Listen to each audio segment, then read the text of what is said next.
When Dying Light released back in 2015, it was quickly compared with other games like Mirror's Edge due to its parkour-style free-running game mechanics, and also, inevitably, Dead Island, a game that Techland had previously worked on. The game was set in a fictional Middle Eastern city called Harran, which was an open-world environment and based on the Hosina favela in Rio de Janeiro, and also featured a dynamic day and night cycle, which saw the zombies slow and sluggish during the day and extremely aggressive at night.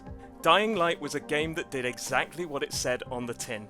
It was a first-person zombie-killing parkour adventure survival horror game. The campaign itself was at times a little bit repetitive, and in my opinion the story was functional but not exactly groundbreaking. There was nothing overly innovative about it, and personally I enjoyed it, but I didn't love it, and the Metacritic score at the moment stands at 74 on the PlayStation 4. Sales went exceptionally well, and it quickly became Techland's most profitable game. After a few years of DLC and an enhanced edition, rumours started to fly around that eventually we would be seeing a Dying Light 2, and in 2018 at E3 the game was announced by Chris Avellone. Hello everybody, I'm Roy McCoy and welcome to this video where we talk about everything we know about Dying Light 2 and ask the question, where is it? Where is Dying Light 2? I recently covered the Dead Island series in one of my What Happened To videos, and if you haven't checked one of those out, I'll put the link in the description below, because what it is a historical analysis of a series that has seemingly disappeared. So you look at every game in the series when it came out, how good it was, what was it like, and inevitably get to the point of will you see another one. And many people in the comments underneath the video asked me to cover Dying Light 2, but I felt that Dying Light 2 shouldn't go into the What Happened To territory just yet. So in this video we're going to talk about everything that we know about Dying Light 2. Before we get started, don't forget to throw me a like because it really helps my video to grow. And if you are interested in my series like What Happened To, or videos like this where I talk about everything that we know about a certain game, please consider subscribing. And after that shameless plug, let's crack on with everything we know about Dying Light 2. So, as I said, inevitably after a game does well and it's been milked for all its DLC content, inevitably we get a sequel. And at E3 in 2018, Chris Avellone announced the game to an expectant crowd, and we even got a glimpse of some footage of the parkour mechanics, because if anything could be said about the first Dying Light game, it was a little bit raw. And it seemed during the announcement that Dying Light 2 was going to address all of the concerns and problems that came with the original, particularly in the area of story, which is why Chris Avellone, a writer famously having worked on games like Fallout New Vegas, Star Wars Jedi Fallen Order, and Wasteland 2, had been hired to write a deep and meaningful story, and he was accompanied along with a number of people who'd worked on The Witcher 3 Wild Hunt. Chris Avellone was employed to make a deep narrative, much more serious in tone than the original game, that focused on the near extinction of the human race. Set 15 years after the events in Harran, Dying Light 2 was to present an open world that was reactive to the decisions made by the player. And while I sometimes fear the inevitable words, "your choice matters," I genuinely did feel that Techland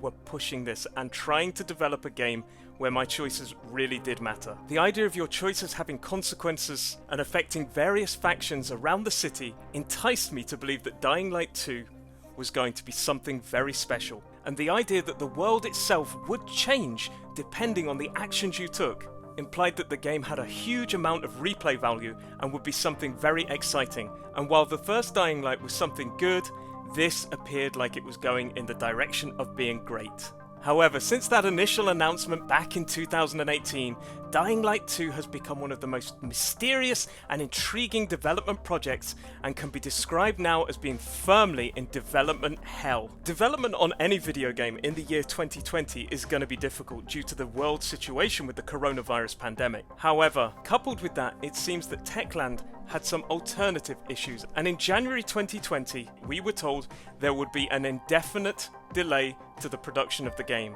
The words indefinite is always a very worrying sign for a game, but after a while with few to little announcements about the game's development, rumours started to fly around, and in May 2020 a Polish website released what it claimed to be insider information about what was happening at Techland, and the news that emerged from the studio was worrying to say the least. There were reports of a lack of story, and that the narrative that had been written by Chris Avellone had been watered down somewhat. There was also a lack of direction in the game, and all in all, it sounded like it was a mess.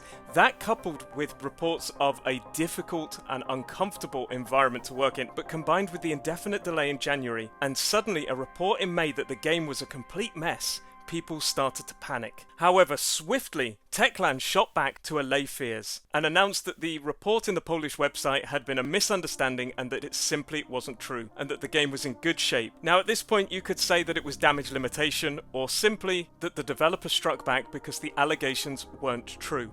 But either way, the game appeared to be in a little bit of a mess, and at the start of June, we were treated to an announcement that said that the development of Dying Light 2 was in the final stretches and that fans of the series shouldn't worry. However, there was no confirmation that we would still be getting Dying Light 2 in the year 2020, which is probably understandable considering the coronavirus pandemic and the inevitable announcement of the PS5. However, later that month, there was another turn of events, with Chris Avellone and Techland agreeing to part ways after some allegations of misconduct were made against Chris. Now, probably at this point, it's safe to say that the majority of work by Chris had been done at this point, so it probably didn't affect too much of the story of Dying Light 2. But combined with the fact that in May, the announcement implied that his story had been watered down somewhat, leaves me wondering what is the shape of the story as of now. However, game footage for this game still looks pretty decent, and at the moment, this is where we're left. We're left with Dying Light 2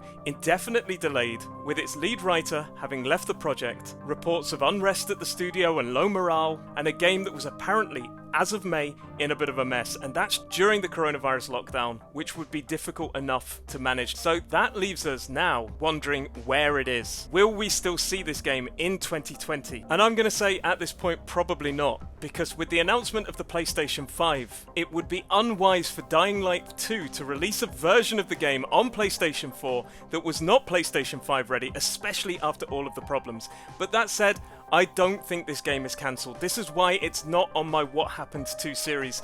I don't believe that the time of death has been called on Dying Light just yet. I think that the game is far too far along in terms of development, story, mechanics, and everything for the game to simply be cancelled. It would be a catastrophic event at this point to have it cancelled.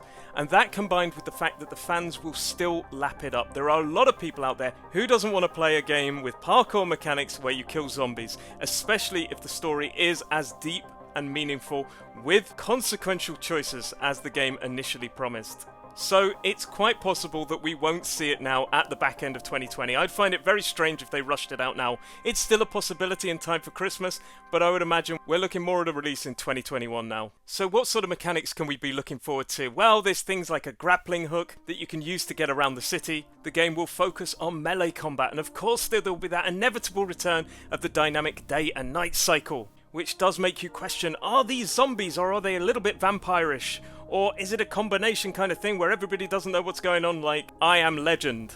And also, there will be a return of 4-player cooperative multiplayer that was seen in the original. And I like the idea that there is a somewhat sandbox element, a free element, that you can choose what story you take on and how you play the game. A broken, futuristic, dystopian environment with the human race at the edge of extinction. And it all sounds like a great and inviting experience. And I know that in the past I've been fooled by this kind of promises before. Games like Spore comes to mind. I don't think this game is cancelled. I think it's still coming.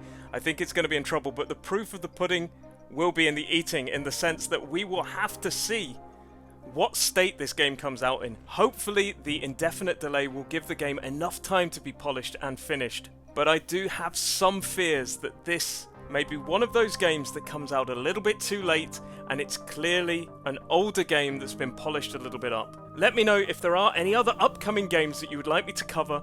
Maybe they've got problems, maybe they haven't, in my Everything We Know series.